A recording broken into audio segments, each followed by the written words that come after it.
Doctor James अरांडा एक interview में एक खतरनाक घटना के बारे में बात कर रहे हैं जो 1 साल पहले हुई थी। उस समय सुपरमून की वजह से पूरी दुनिया में 1 अरब से ज्यादा लोग चांदनी के संपर्क में आकर खतरनाक और हिंसक जीव बन गए थे। यह घटना मानवता के लिए एक बड़ी त्रासदी थी। सबसे डरावनी बात यह है कि यह घटना फिर से हो सकती है क्योंकि एक और सुपरमून आने वाला है। इंटरव्यू में रिपोर्टर डॉक्टर से पूछते हैं कि ऐसा क्यों हुआ, लेकिन डॉक्टर सीधे जवाब नहीं देते। वह बस इतना कहते हैं कि उस दिन चांदनी में बाहर जाने से बचें और अपनी सुरक्षा का पक्का इंतजाम करें। उन्होंने यह भी कहा कि वे इस समस्या का हल ढूंढने की पूरी कोशिश कर रहे हैं और इस बार भी मानवता को बचाने में कोई कसर नहीं छोड़ेंगे। इसके बाद कहानी वेस्ली मार्शल पर आती है। वेस्ली एक पूर्व सैनिक और वैज्ञानिक हैं। वह अपनी भाभी लूसी और भतीजी एम्मा के साथ रहते हैं। लूसी ने अपने पति को पिछली सुपरमून की घटना में खो दिया था। वेस्ली ने अपने भाई को खोने के बाद ठान लिया है कि अब वह किसी और को नहीं खोएगा। वह अपनी भाभी और भतीजी की सुरक्षा के लिए पूरी तरह से समर्पित है। वेस्ली अपने घर को सुरक्षित बनाने में जुटा हुआ है। वह घर के चारों तरफ बैरिकेड्स लगा रहा है, जाल बिछा रहा है, दीवारों में बिजली के तार जोड़ रहा है और एक सुरक्षा प्रणाली भी लगा रहा है। इस खतरनाक रात की तैयारी के लिए सभी पड़ोसी डरे हुए हैं और अपने अपने तरीके से तैयारियां कर रही हैं। लूसी की पड़ोसी रेगन एम्मा के लिए मिठाई लेकर आती है। जब वह वापस जाने लगती है तो लूसी उसे कुछ जरूरी सामान देती है और सावधानी बरतने के लिए कहती है। उसी समय वेस्ली अपने पड़ोसी कोडी के पास जाता है। कोडी सड़क पर लापरवाही से बंदूक चला रहा होता है। वेस्ली उससे कहता है कि वह ऐसा करना बंद करे क्योंकि सड़क पर बच्चे खेल रहे हैं और उसने उसकी ईंधन की कैन पर भी गोली चला दी है। कोडी वेस्ली की बात को गंभीरता से नहीं लेता और कहता है कि वह बस उस खतरनाक रात के लिए तैयार हो रहा है जब हर किसी को अपनी जान खुद बचानी होगी। इसके बाद वेस्ली लूसी को बताता है कि उसने घर पूरी तरह से बंद कर दिया है। वह उसे सर्वाइवल के नियम याद दिलाता है। किसी अजनबी के लिए दरवाजा न खोलें, शोर न करें और किसी का ध्यान अपनी ओर न खींचें। वह लूसी से कहता है कि अगर जरूरत पड़े तो बिना हिचकिचाए गोली चलाए, खासकर एम्मा की सुरक्षा के लिए, चाहे सामने कोई भी हो। फिर वेस्ली अपनी भतीजी एम्मा से अलविदा कहता है और उसे भरोसा दिलाता है कि कुछ भी ऐसा नहीं होगा जो उन्हें नुकसान पहुंचा सके। वह कहता है कि उसे उनके साथ नहीं रुकना है क्योंकि वैज्ञानिकों को उसकी मदद चाहिए। लूसी वेस्ली को रोकने की कोशिश करती है लेकिन वेस्ली कहता है कि उसका जाना जरूरी है। आखिरकार वह लड़कियों को घर में सुरक्षित बंद करके चला जाता है। बाहर सड़कों पर अफरा तफरी मची हुई है। लोग सुरक्षित जगहों पर जाने के लिए दौड़ रहे हैं। माहौल डर और चिंता से भरा हुआ है। एक प्रेस कॉन्फ्रेंस में वैज्ञानिकों और सेना के नेताओं के साथ डॉ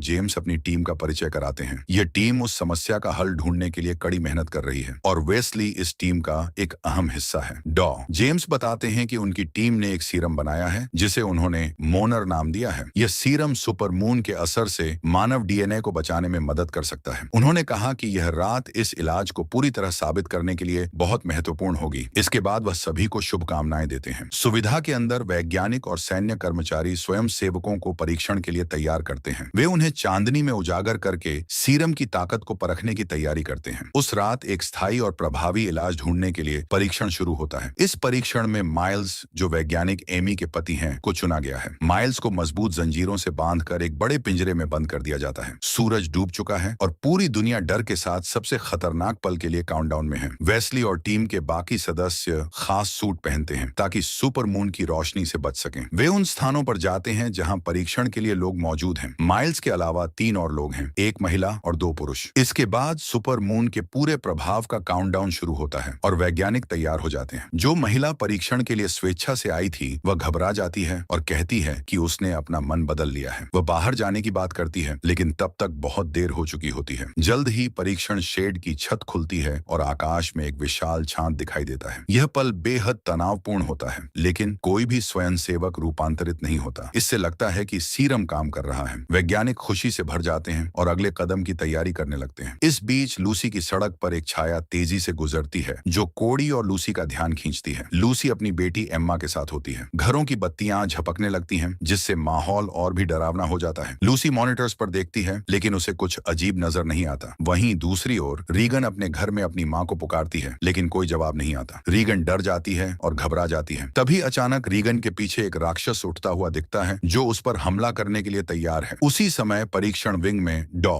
जेम्स उस क्षेत्र में जाते हैं जहां स्वेच्छा से आए लोग मौजूद हैं। वेस्ली उन्हें सीरम दिखाता है जो उत्परिवर्तन के खिलाफ काम कर रहा है। वेस्ली कहता है कि यह उत्परिवर्तन शायद सुपरमून के कारण एक तरह की सोई हुई रक्षा प्रणाली है जो अब सक्रिय हो गई है। जेम्स पूछते हैं कि ऐसा अभी क्यों हो रहा है लेकिन वेस्ली को इसका कारण पता नहीं है। अचानक माइल्स कुछ अजीब महसूस करता है और उसका शरीर धीरे धीरे उत्परिवर्तन की स्थिति में आ जाता है। जेम्स तुरंत आदेश देते हैं कि उस पर सीरम छिड़का जाए लेकिन माइल्स, जो अब राक्षस राक्षस में बदल चुका है अपने एक हाथ से मशीन को पकड़ लेता है। उसके हाथ पर बाल उगने लगते हैं और वह मशीन को जोर से फेंक देता है। इसके बाद पूरे क्षेत्र में अफरा तफरी मच जाती है। बाकी 3 स्वेच्छा से आए लोग भी तेजी से रूपांतरित होने लगते हैं। इस बीच सुविधा का सिस्टम खराब होने लगता है। एमी जोर जोर से चिल्लाती है कि जल्दी से छत बंद कर दो, लेकिन बिजली का सिस्टम फेल हो चुका होता है, जिससे यह मुमकिन नहीं हो पाता। इस बीच अराजकता बढ़ती जाती है और स्वेच्छा से आए लोग तेजी से राक्षसों में बदलने लगते हैं। वेस्ली को एहसास होता है कि माइल्स भी पूरी तरह प्रभावित हो चुका है और अब पूरी तरह से उत्परिवर्तित हो रहा है। वह माइल्स पर ट्रैंक्विलाइजर लगाने की कोशिश करता है, लेकिन यह बेअसर रहता है। माइल्स जल्दी ही एक राक्षस में बदल जाता है और एक वैज्ञानिक पर हमला कर देता है। स्थिति और भी खराब हो जाती है। वेस्ली अपने घायल साथी को सुरक्षित स्थान पर ले जाने की कोशिश करता है। इस बीच एक और वैज्ञानिक निराशा में हर दिशा में गोली चलाने लगता है, यह सोचते हुए कि वह राक्षस को मार देगा, लेकिन गलती से वह एक कैद में बंद व्यक्ति को आजाद कर देता है। अब भेड़िए आजाद हो जाते हैं और वे वैज्ञानिकों पर हमला कर उन्हें खत्म कर देते हैं, जिसमें वह वैज्ञानिक भी शामिल होता है जो बंदूक चला रहा था। कुछ वैज्ञानिकों को सैन्य कर्मी सुरक्षित बाहर निकालने की कोशिश करते हैं। वहीं एमी भी बाहर निकलने की कोशिश करती है। रास्ते में वह वेस्ली और उसके घायल साथी से मिलती है। तभी वे एक भयंकर दहाड़ सुनते हैं और दिशा बदलकर एक अन्य कमरे में छिप जाते हैं। राक्षस उन्हें देख लेता है और पकड़ने के लिए उनके पीछे दौड़ता है, लेकिन वे मुश्किल से खुद को एक कमरे में बंद करने में सफल हो जाते हैं। इस बीच लूसी अपने कैमरों पर इन राक्षसों की हरकतें देखकर डर जाती है। कोड़ी बाहर एक पेड़ पर राक्षस को देखता है और अपनी बंदूक से निशाना साध कर गोली चलाने लगता है। दूसरी ओर वेस्ली के घायल साथी और एमी का घायल दोस्त अपनी चोटों को सहन नहीं कर पाते और उनकी मौत हो जाती है। एमी चाहती है कि वे वहीं रुकें और मदद का इंतजार करें, लेकिन वेस्ली कहता है कि कोई मदद नहीं आएगी। वह कहता है कि अगर वे वहीं रुके रहे तो वे मर जाएंगे। एमी उसे याद दिलाती है कि उन दीवारों को छोड़ने का मतलब चांदनी का सामना करना और राक्षसों में बदलना है, लेकिन वेस्ली कहता है कि वे सीरम के फार्मूले का इस्तेमाल कर सकते हैं। कोडी अभी भी बाहर सतर्कता से निशाना साध रहा होता है। तभी अचानक एक फ्रीजर खिड़की से टूटकर उड़ता हुआ आता है और कोडी को दूर फेंक देता है। कोडी चांदनी के संपर्क में आ जाता है और उसका रूपांतरण शुरू हो जाता है। इस बीच वेस्ली और एमी चुपचाप सुविधा के अंदर राक्षसों से बचते हुए एक कमरे में पहुंचते हैं। वहां वे जो कुछ भी कर सकते हैं उसके साथ तैयारी करते हैं, यह जानते हुए कि सीरम का प्रभाव केवल 1 घंटे तक रहता है। वेस्ली एक घड़ी सेट करता है ताकि समय का ध्यान रखा जा सके। वह एमी से कहता है कि अगर उनमें से कोई भी रूपांतरित हो जाए तो दूसरे को अकेले आगे बढ़ना होगा। जब वे बाहर निकलते हैं तो वे माइल्स को पूरी तरह रूपांतरित होता हुआ देखते हैं। वेस्ली उसे गोली मारने की कोशिश करता है, लेकिन एमी उसे रोक लेती है। एमी गैस कंटेनर पर गोली चलाकर माइल्स को चौंका देती है और वे किसी तरह राक्षस से बच निकलते हैं। वेस्ली और एमी एक कार में बैठकर वहां से भाग जाते हैं। वेस्ली का अगला लक्ष्य लूसी के घर पहुंचना है। रास्ते में वह कॉल करता है ताकि यह पता कर सके कि लूसी और एम्मा सुरक्षित हैं या नहीं। लूसी उसे बताती है कि हालात खराब हो रहे हैं और उसने एक भेड़िए को कोडी के घर में घुसते हुए देखा है। तभी लूसी को बाहर से किसी के पुकारने की आवाज आती है। यह रीगन है जो तिरपाल में लिपटी हुई है और अभी तक रूपांतरित नहीं हुई है, मदद के लिए चिल्ला रही है। लूसी जो उसे इतनी असुरक्षित हालत में देखती है, मदद करना चाहती है, लेकिन जानती है कि यह बहुत बड़ा जोखिम होगा। फोन पर वेस्ली जोर से चिल्लाता है और उसे याद दिलाता है कि किसी भी हाल में दरवाजा न खोले। वह उसे सर्वाइवल के नियम याद दिलाने की कोशिश करता है, लेकिन लूसी अपने पड़ोसी को ऐसी हालत में देखकर फैसला करती है कि वह उसकी मदद करेगी। वह कैमरे के साउंड सिस्टम से रीगन से बात करती है और उसे शांत रहने को कहती है। लूसी उसे भरोसा दिलाती है कि वह तुरंत वहां आएगी, लेकिन तब तक बहुत देर हो चुकी होती है। एक राक्षस अचानक रीगन पर कूदता है और उसे खींच कर ले जाता है। इसी बीच वेस्ली और एमी की कार के सामने एक बस आ जाती है। टक्कर टालना असंभव हो जाता है। लूसी वेस्ली से संपर्क करने में नाकाम रहती है और देखती है कि एक भेड़िया रीगन को कितनी बर्बरता से खा रहा है। वह यह दृश्य देखकर आंसुओं में डूब जाती है। राक्षस जोर से दहाड़ता है, जिससे लूसी और उसकी बेटी और ज्यादा डर जाती हैं। वेस्ली और एमी टक्कर से बच जाते हैं, लेकिन उनकी कार बुरी तरह क्षतिग्रस्त हो जाती है। उन्हें जल्दी से कार से बाहर निकलना पड़ता है क्योंकि कार में आग लग चुकी होती है। कुछ ही देर में एक बड़ा धमाका होने वाला होता है। काफी मुश्किलों के बाद वेस्ली और एमी किसी तरह राक्षस से बचने में सफल होते हैं। वहीं कोडी, जो अब एक राक्षस बन चुका है, रीगन का शव उठाकर लूसी के घर की बिजली वाली तारों से टकराता है ताकि वे खराब हो जाएं। लूसी एम्मा को सुरक्षित जगह पर रहने के लिए कहती है और खुद बाहर जाती है। वह देखती है कि राक्षस कोडी वहीं खड़ा है। लूसी तुरंत पेपर स्प्रे निकालती है और उसके चेहरे पर छिड़क देती है। कोडी दर्द से चिल्लाता है और पीछे हट जाता है। इस बीच वेस्ली और एमी पैदल चलते हुए अपनी मंजिल तक पहुंचने की कोशिश करते हैं। वे राक्षसों का ध्यान खींचे बिना चुपचाप आगे बढ़ते हैं, लेकिन थोड़ी दूरी पर उन्हें भेड़ियों का एक झुंड दिखाई देता है जो एक कार को तोड़फोड़ कर रहे होते हैं। उनके पास कोई और रास्ता नहीं होता, इसलिए वे धीरे धीरे और सावधानी से झुंड के पास से गुजरने की कोशिश करते हैं। वेस्ली और एमी सड़क के दूसरी तरफ मौजूद कारों की तरफ रेंगते हुए बढ़ते हैं, लेकिन अचानक एक राक्षस उनकी गंध सूंघने लगता है और उनकी मौजूदगी का पता लगाता है। अब उनके पास कोई और रास्ता नहीं बचता। वेस्ली एमी को जल्दी से एक कार के नीचे खींचता है, यह उम्मीद करते हुए कि उनकी गंध सड़क पर मौजूद दूसरी गंधों में मिल जाएगी। राक्षस उस जगह पहुंचता है जहां वे छिपे हुए होते हैं। वह कार की खिड़कियां तोड़ने लगता है जैसे कुछ ढूंढ रहा हो। वेस्ली और एमी सहमे हुए चुपचाप कार के नीचे लेटे रहते हैं। तभी राक्षस झुककर हवा को सूंघने लगता है, जिससे उनकी घबराहट और बढ़ जाती है। हालांकि राक्षस को यह समझ नहीं आता कि वेस्ली और एमी कार के नीचे छिपे हुए हैं। भेड़िया कोड़ी, जो अब लूसी के घर के पास है, अपनी आंखों की जलन को पानी डालकर कम करने की कोशिश करता है। जैसे ही उसकी हालत थोड़ी ठीक होती है, वह जोर से डरावनी दहाड़ लगाता है। लूसी, जो यह सोच रही थी कि भेड़िया चला गया है, इस आवाज से और ज्यादा डर जाती है। उधर वेस्ली और एमी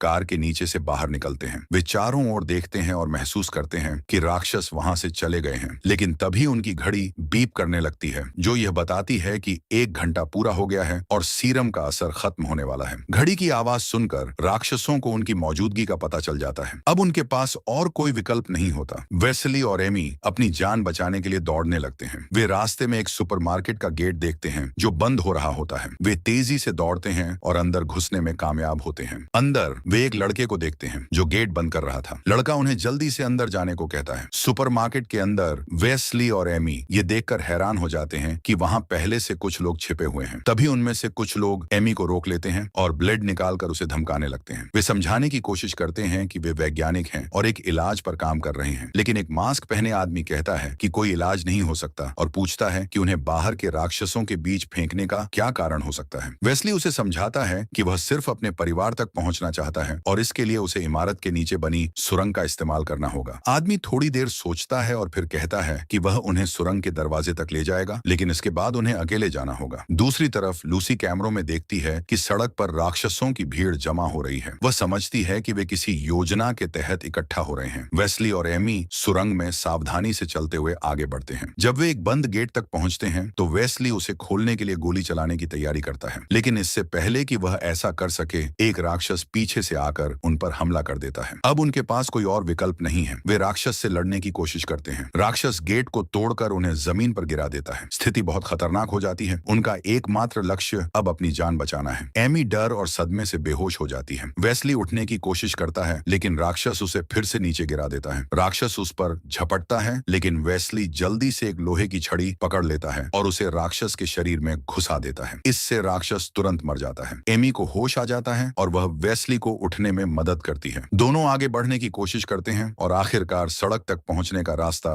ढूंढ लेते हैं, लेकिन सुपरमून की रोशनी से बचने के लिए वे रुक जाते हैं। वे खुद को एक तंबू से ढक लेते हैं और धीरे धीरे आगे बढ़ते हैं। पास में एक स्टोर नजर आता है और वे उसमें घुस जाते हैं, लेकिन गलती से अलार्म चालू हो जाता है। उन्हें तुरंत एहसास होता है कि अलार्म की आवाज राक्षसों को उनकी ओर खींच सकती है, इसलिए वे जल्दी से इसे बंद कर देते हैं। अब स्थिति और भी खतरनाक हो जाती है। उनके पास सिर्फ एक बार इस्तेमाल करने के लिए सीरम बचा है, लेकिन सीरम गर्म हो गया है और इसे ठंडा करने की जरूरत है। इसलिए वे स्टोर के फ्रीजर का इस्तेमाल करने का फैसला करते हैं। लूसी के घर में क्योंकि बिजली की घेराबंदी अभी भी चालू है, वह और उसकी बेटी थोड़ी सुरक्षित महसूस करती हैं। राक्षस जानते हैं कि वे इसे पार नहीं कर सकते, लेकिन धीरे धीरे राक्षस कैमरों को तोड़ना शुरू कर देते हैं। सिर्फ 2 कैमरे बचे हैं और लूसी को अब आसपास की चीजें साफ नहीं दिख रही हैं। उधर वेस्ली और एमी स्टोर में हैं और सीरम ठंडा होने का इंतजार कर रहे हैं। इस दौरान वेस्ली एमी से अपने मन की बात कहता है। वह बताता है कि वह हमेशा दुनिया भर में मिशनों पर व्यस्त रहा, इसलिए उसने कभी परिवार शुरू करने के बारे में नहीं सोचा, लेकिन अपने भाई की मौत के बाद उसे अपने परिवार की सुरक्षा की जिम्मेदारी महसूस हुई। वह कहता है कि वह नहीं जानता कि वह यह जिम्मेदारी सही तरीके से निभा रहा है या नहीं। एमी उसे सांत्वना देती है और कहती है कि वह इस मुश्किल समय में अपनी पूरी कोशिश कर रहा है और यही सबसे जरूरी है। सीरम सही तापमान तक पहुंच जाता है। एमी इसे ठंडा रखने के लिए कुछ ढूंढने जाती है, जबकि वेस्ली पास से आ रही एक अजीब आवाज की जांच करने के लिए निकलता है। वह एक युवती को देखता है जो पीठ करके बैठी होती है और जैसे कुछ खा रही हो। वेस्ली उसे रुकने और पलटने को कहता है। जब वह लड़की मुड़ती है तो वेस्ली देखता है कि वह आधी राक्षस बन चुकी है और एक बिल्ली खा रही है। वेस्ली उसे गोली नहीं मारना चाहता और उसे पास न आने की चेतावनी देता है, लेकिन वह चेतावनी को नजरअंदाज करते हुए उसकी ओर बढ़ती है। तभी एमी वहां पहुंचती है और अपने टेसर से उसे बेहोश कर देती है। इस बीच लूसी के घर के बाहर राक्षस कोड़ी के आदेश मानते हुए हमला करने के लिए तैयार हो जाते हैं। वे बिजली के घेराव को तोड़ने की कोशिश कोशिश में बार बार उससे टकराते हैं। इस वजह से घर की लाइट्स झपकने लगती हैं। लूसी अपनी शॉटगन तैयार करती है और खुद को सबसे बुरी स्थिति का सामना करने के लिए तैयार कर लेती है। वह बाकी कैमरों के माध्यम से देखती है कि एक राक्षस एक खंभे को गिराकर दीवार पर डालने की कोशिश कर रहा है, जिससे घर में पूरी तरह से अंधेरा हो जाता है। अब राक्षसों को लूसी के घर में प्रवेश मिल चुका है। केवल दरवाजे और बैरिकेड्स ही बाकी हैं, जो राक्षसों को घर में पूरी तरह से घुसने से रोक रहे हैं। जाल कुछ राक्षसों को फंसाते हैं, लेकिन बाकी लोग पहले ही दरवाजों और खिड़कियों पर जोर से दस्तक देने लगे हैं। लूसी और एम्मा पूरी घर में आपातकालीन बत्तियां फैलाती हैं और हमले के लिए तैयार होती हैं। लिविंग रूम में लूसी देखती है कि एक राक्षस छत पर है, लेकिन वह देखती है कि वह वेस्ली द्वारा लगाए गए जाल में फंस गया है, जिससे उन्हें और समय मिलता है। सीरम की एक और खुराक लेने के बाद वेस्ली और एमी आगे बढ़ते हैं। सड़क पर चलते हुए वे लूसी के घर पहुंचने के लिए एक ऐसे समूह से मिलते हैं जो सुपर मून की रोशनी से बचने के लिए अच्छी तरह से तैयार हैं और जो राक्षसों के एक झुंड से लड़ रहे हैं। वेस्ली इसे एक मौका समझता है ताकि वह अपनी भाभी के घर जल्दी पहुंच सके। सशस्त्र समूह कुछ समय के लिए राक्षसों के झुंड को दूर करने में सफल हो जाता है, लेकिन जब वेस्ली और एमी खुद को दिखाते हैं और गोली न चलाने की विनती करते हैं, तो वे बार बार ये बताते और पुष्टि करते हैं कि वे सुपर मून की रोशनी से सीरम की वजह से सुरक्षित हैं, लेकिन फिर भी पुरुष उनकी बात नहीं मानते। तभी एक राक्षस एक सशस्त्र व्यक्ति पर हमला कर देता है और गोलीबारी शुरू हो जाती है। इससे वेस्ली और एमी को क्रॉस फायर से बचने के लिए अपनी सुरक्षा करनी पड़ती है और राक्षसों की संख्या बढ़ने लगती है। सशस्त्र लोग हार मान लेते हैं, यह सोचते हुए कि वे और नहीं लड़ सकते। राक्षस उन्हें और घेरने लगते हैं। एमी को अपने बचाव के लिए एक तरीका सूझता है। वह कहती है कि उसके पास एक सिद्धांत है जिसे परखा जाना चाहिए। वह वेस्ली को समझा लेती है कि उसे लूसी तक पहुंचने की जरूरत है और वह उससे कहती है कि वह मरने न जाए। एमी राक्षसों का ध्यान आकर्षित करती है और उनमें से एक उसकी ओर भारी कदमों से बढ़ता है। राक्षस उसे सूंघता है, लेकिन तुरंत हमला नहीं करता, बस हल्का सा काटता है। एमी फिर राक्षस के सामने खड़ी हो जाती है और जोर से आवाज करती है, जिससे राक्षस गुस्से में आकर डरावनी आवाज करता है। उसी समय वेस्ली एक कार की छत से शोर मचाता है और एक मशीन गन से राक्षसों पर गोलियां चलाता है, जिससे वे भागने लगते हैं और शरण लेने की कोशिश करते हैं। जब राक्षस भाग जाते हैं, वेस्ली एमी से कहता है कि वह दौड़े और कार में बैठकर भागे, लेकिन इससे पहले कि वह कार में बैठ पाती, एक मजबूत हाथ उसे पकड़कर ऊपर की ओर खींच लेता है। वेस्ली उसे देखता है, लेकिन अब बहुत देर हो चुकी है और दोनों राक्षस और एमी उसकी नजरों से बाहर हो जाते हैं। अब कोई रास्ता नहीं बचा।